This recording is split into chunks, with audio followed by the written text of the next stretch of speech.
बिस्मिल्लाहिर्रहमानिर्रहीम। अस्सलामु अलैकुम।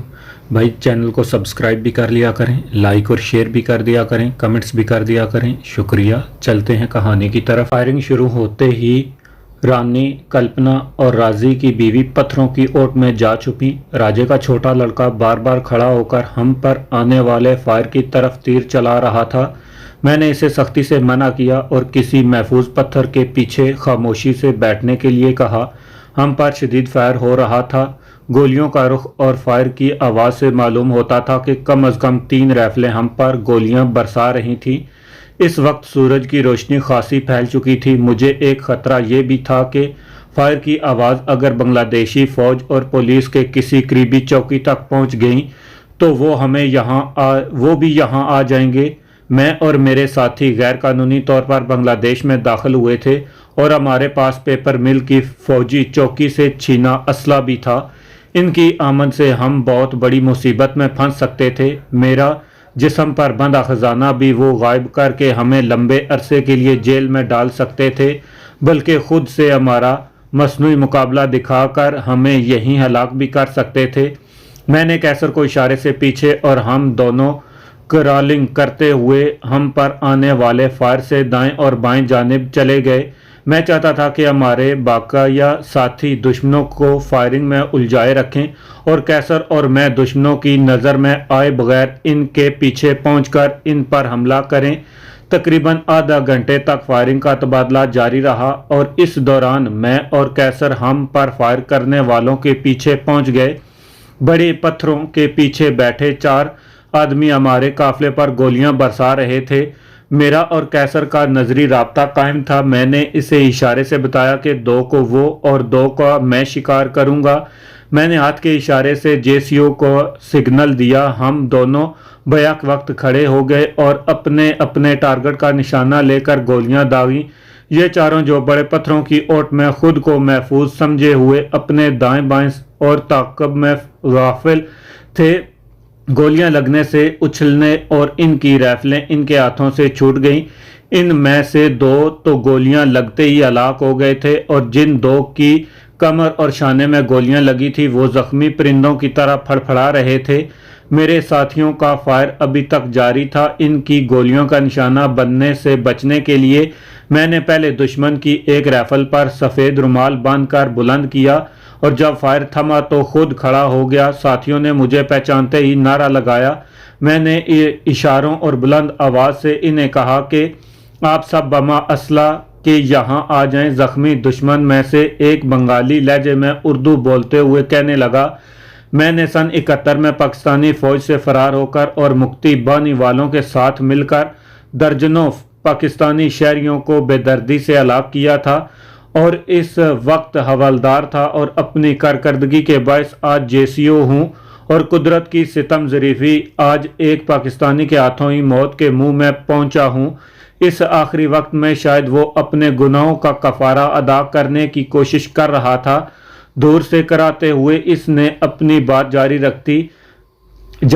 मेरे साथ 2 आदमी भी हमारी फ़ौज के सिपाही हैं और तीसरा सरदार का एक सिविलियन दोस्त है। आपके काफिले को रोकने और मुकाबला करने के लिए सिपाही हैं और तीसरा सरदार का एक सिविलियन दोस्त। आपके काफिले को रोकने और मुकाबला करने की सारी प्लानिंग मेरी थी। हमने सरदार के तीर अंदाजों का आपके हाथों बुरा असर होते देख लिया था और मैंने सरदार को मशवरा दिया था कि इन हालात में मुकाबले का ख्याल दिल से निकाल कर आपके काफिले को निकल जाने दे, लेकिन वो ना माना और अपनी जिद पर अड़ा रहा। जब 100 के करीब तीर अंदाज आपने मार गिराए तो हमारे 4 राइफलें कब तक आपको रोक सकती थी? सरदार कहाँ है? इस मरते हुए जेसीओ से मैंने पूछा। इसने इशारे से दाएं तरफ जहां सिर्फ 4-5 दरख्त थे इशारा करते हुए कहा, सरदार इन दरख्तों पर एक अपने 6 तीर अंदाजों के साथ बैठा है। आप मुझे माफ़ कर दें और अल्लाह भी मुझे माफ़ करे। मेरी आपसे एक दरख्वास्त है कि मुझे एक गोली मार कर हलाक कर दें। दर्द की अजियत नाकाबिले बर्दाश्त हो चुकी है और अगर मैं ज़िंदा बच भी गया तो मेरा कोर्ट मार्शल होगा। मैं आपको अपना खून माफ़ करता हूँ। मेरा कोई जवाब देने से पहले ही इसे खून की कह आई और इसने दम तोड़ दिया। इस दौरान मेरे तमाम साथी खच्चरों पर लदा सामान उठाए हमारे पास पहुंच चुके थे। मैं इन्हें वहीं ठहरने का कहकर कैसर और नंबर 2 के हमरा दरख्तों के इस झुंड की तरफ चल पड़ा जहां सरदार और इसके तीर अंदाज छुपे हुए थे। तीरों की रेंज से मैं आने से पहले हमने आगे बढ़ते हुए दरख्तों पर फायर शुरू कर दी। हमारी फायरिंग इतनी शदीद थी कि 8-10 गोलियां चलने से 4 तीर अंदाजों की लाशें नीचे आन गिरी। इनके साथ ही 2 तीर अंदाज जिनकी रानों पर गोलियां लगी थी कूद कर नीचे आन गिरे और अपने तरकश और कमान परे फेंक कर हमसे जान बख्शी की भीख मांगने लगे। मैंने इन्हें नज़रअंदाज करते हुए अंग्रेजी में ऊंची आवाज़ में कहा, सरदार तुम्हारा खेल ख़त्म हो चुका है। हमारे पास इतना वक्त नहीं है कि हमसे मुकालमा बाजी कर सके। अगर 20 सेकंड में तुमने नीचे आकर हथियार न डाले तो हम गोलियों से तुम्हें छन्नी कर देंगे। मैंने ऊंची आवाज़ में काउंट डाउन शुरू कर दिया। अभी 8 सेकंड ही गिने थे कि मुझ पर राफेल का फायर हुआ और गोली मेरे दाएं कंधे से चंद इंच के फासले से गुजरी। साथ ही साथ सरदार की राइफल गिरी और साथ ही वो बड़े बेडब तरीके से नीचे आन गिरा। कैसर नंबर 2 ने फौरन इसे अपने असला तान लिया। सरदार मुंह से तो कुछ ना बोला। हम तीनों की तरफ हाथ बांधकर ऐसे मुल्तजी नजरों से देखने लगा जैसे जिंदगी की भीख मांग रहा हो। ये मेरा क्यास था कि जिसकी तायद सरदार ने भी की कि इसे ने जिंदगी में पहली बार 3mm राइफल चलाई थी जिसे इसने थाई पहरेदार से छीना था। हवेली के शाहाना और आरामदेह माहौल में परवरिश पाने वाले सरदार बनने के बाद अयाशियों में गर्क सरदार ने इस राइफल से मेरा निशाना तो ले लिया, लेकिन दरख्त के तने पर बैठने और गोली चलाने के दजके से नावाकिफ होने के बायस वो अपना तवाज़न और राइफल पर कंट्रोल बरकरार न रख सका, जिसके नतीजे में गोली मुझे मिस कर गई। राइफल इसके हाथ से छूट गई और वो खुद भी धड़म से नीचे आन गिरा। मेरे नंबर 2 ने पहले तो दोनों तीर अंदाजों को एक एक गोली मारकर जिंदगी से आज़ाद किया। कैसर ने सरदार को इसके लंबे बालों से पीछे से पकड़ा और हम वापस अपने काफिले से आन मिले। सरदार को देखकर मेरे थाई साथियों की आंखों में खून उतर आया था और वो अपने पहरेदार साथी की अलमनाक मौत का बदला लेने को बेचैन थे। सरदार को कैसर ने ज़बरदस्ती घुटनों के बल बिठाया। वो अभी तक इसके बाल पकड़े हुए था। सरदार के सामने ही इसकी माँ और छोटा भाई खड़े थे और सारे थाई इस पर असला ताने हुए मेरे इशारे के मुंतजिर थे कि इसे गोली मारकर अपने इंतकाम की आग ठंडी कर सकें। सरदार ने इस मंजर को देखकर फिर हाथ जोड़ दिए। इससे पहले कि थाई इस पर गोलियों की बौछार कर देते, इसकी मां ने बेटे की जान बख्शी की इल्तिजा की। मैंने अपनी सब मशीन गन नीचे रखकर अपना पिस्टल निकाला और सरदार को मुखातब करते हुए बोला, इन 100 से ज्यादा हलाकतों की सिर्फ तुम जिम्मेदार हो।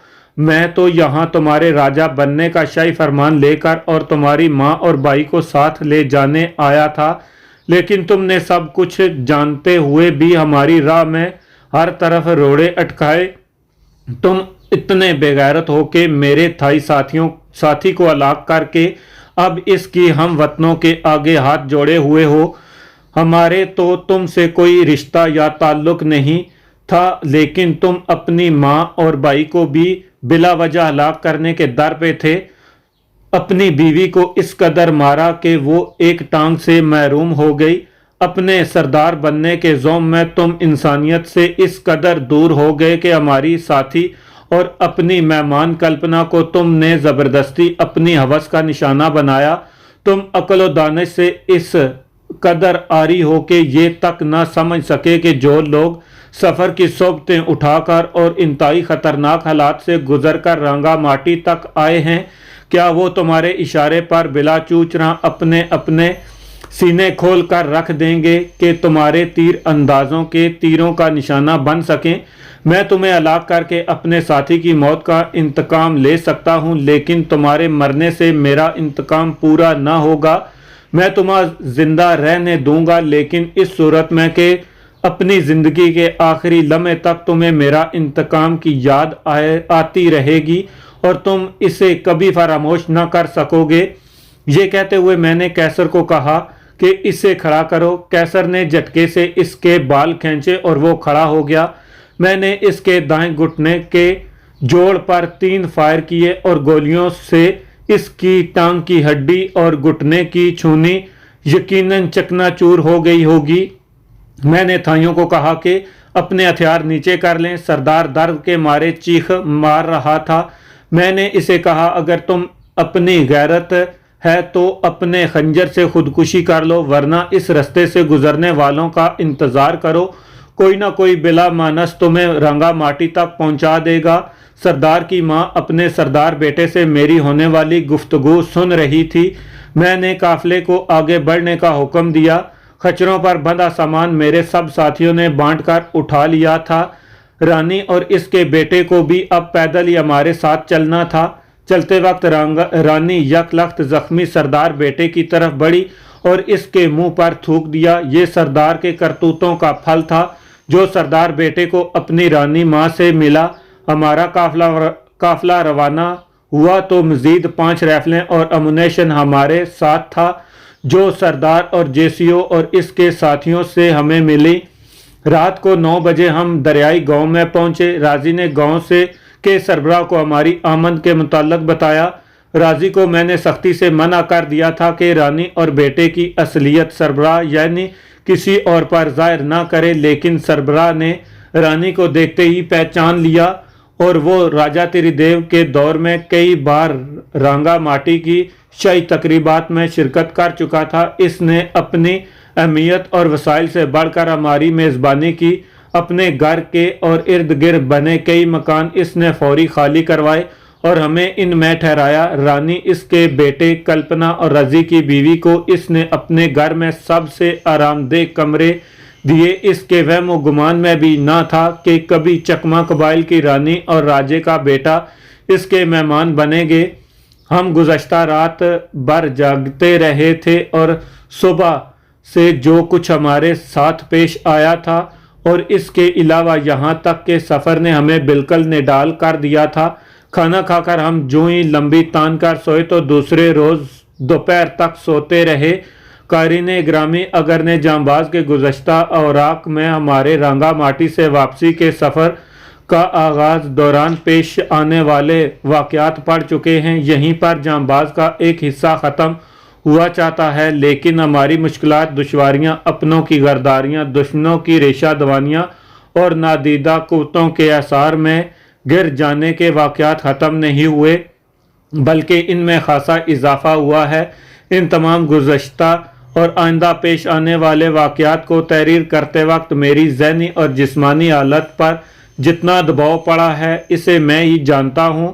آتشی شیشے سے سورج کی شعاؤں کو کسی کپڑے پر یا کاغذ پر ایک نقطے کی صورت میں مرکز کرنے سے جیسے وہ کاغذ یا کپڑا جل اٹھتا ہے، ایسے بیتے ہوئے واقعات کو سمیٹتے ہوئے میری حالت بالکل ویسی ہی ہو چکی تھی۔ رات کو سوتے ہی میں کئی بار ہڑبڑا کر اٹھ بیٹھتا ہوں۔ میری رفیق حیات نے بھی متعدد بار مجھے بتایا کہ سوتے ہوئے میں اکثر بڑبڑاتا ہوں اور میرے بے ربط الفاظ میں اکثر جادوگرنی، جواہرات، نحوست اور خون کے لفظ اور وہ سمجھ سکی ہے۔ اس داستان کو تحریر کرتے وقت میں خود کو دوبارہ انہی حالات میں گرا محسوس کرتا ہوں جن کا خیال آنے سے ہی جسم میں جرجری آتی ہے اور دماغ پھٹنے لگتا ہے۔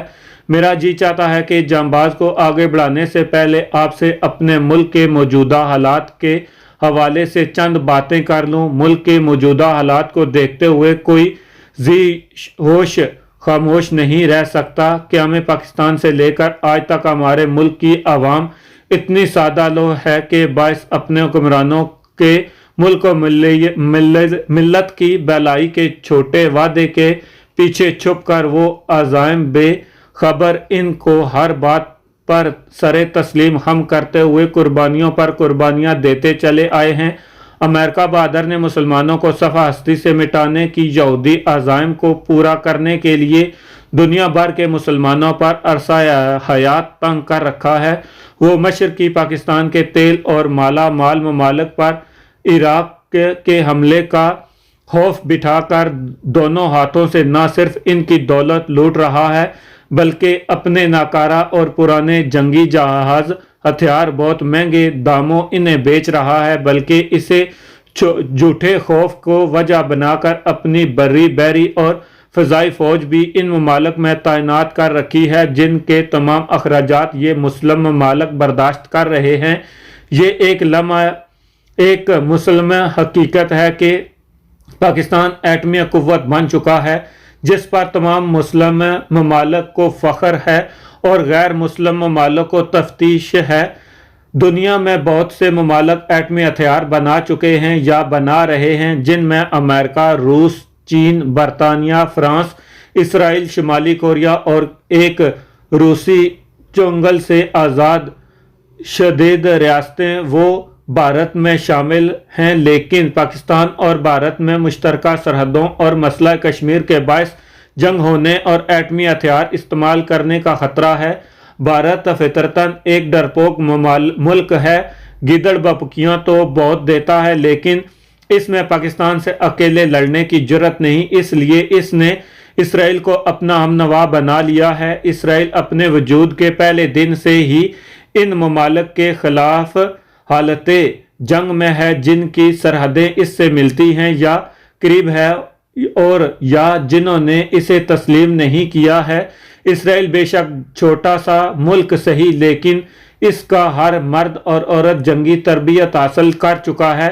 بھارت سے اسٹیٹ ہنڈ کے بعد اسرائیل نے بھارت کے ایما پر سیاحوں کے روپ میں اپنے کمانڈو مقبوضہ کشمیر میں بھیجے تھے جو ہمارے کوئٹہ کے ایٹمی پلانٹ سے صرف 6-7 کلومیٹر دوری پر پکڑے گئے۔ آج کل پاکستان کے ایٹمی تنصیبات کو تباہ کرنے کی سازش میں بھارت اور اسرائیل شامل ہے اور ان کو امریکہ اور برطانیہ کی آشرواد بھی مل چکی ہے، اور بھارت نے پاکستانی سرحدوں کے قریب اپنے ہوائی اڈے بھی اسرائیلی طیاروں خصوصاً F-16E کے جو پاکستان کے F-16 سے بدرجہ بہتر اور اپ گریڈ ہیں اور جن میں حملہ کرنے کے علاقے میں سینکڑوں میل کے دائرے میں مواصلاتی نظام کو جام کرنے کی صلاحیت بھی ہے، استعمال کرنے کی اجازت بھی دے رکھی ہے۔ اسی اسرائیل کی شہ پر بھارت کی کشمیر کی کنٹرول لائن کے علاوہ پاکستان کے بین الاقوامی سرحد پر بلا جواز فائرنگ اور مداخلت میں روز اضافہ ہو رہا ہے۔ حالانکہ فوجی حکومت کے آنے سے قبل 52 سال سے ملکی لٹیرے سیاستدانوں اور حکمرانوں کے ظلم و ستم اور ملکی دولت کو لوٹنے والوں کے اختیارات ایک ملکی دولت کے واپس آنے کی امید نے عوام کے مردہ جسموں میں زندگی کی لہر دوڑا دی تھی۔ اس حکومت کی سست روی پھر سے مایوسی میں بدل رہی ہے۔ ایسا محسوس ہوتا ہے کہ نوکرشاہی اپنی گہری جڑوں کے باعث اس فوجی حکومت کو بھی بے بس کرنے کے در پہ ہے۔ ایک طرف یہ مردہ خور حکمران اپنے ضمیر فروش وکلا کے ذریعے اپنے خلاف مقدمات کو بلا جواز طول دے رہے ہیں اور دوسری طرف امریکہ اور اس کے مغربی حواری ہمارے اندرونی معاملات میں اس قدر دخل دے رہے ہیں کہ ایسا محسوس ہوتا ہے کہ ہمارے ملک پر ان کی حکمرانی ہے۔ ہمارے صدر اور chief executive general Pervez Musharraf 4 star general ہیں۔ انہیں اگر یقین ہے کہ جن حکمرانوں نے انہوں نے تختہ الٹ کر انہیں پابندے زنداں کیا ہے وہ واقعی ملکی غدار اور لٹیرے ہیں تو انہیں فوجی عدالتوں کے ذریعے سزا دے کر کیفر کردار تک کیوں نہیں پہنچاتے؟ اگر ایک فوجی کا کسی غیر غلطی یا ڈسپلن کی خلاف ورزی کرنے پر کورٹ مارشل ہو سکتا ہے اور کسی فوجی کو میدان جنگ سے بھاگنے پر سزائے موت ملتی ہے تو ان لٹیروں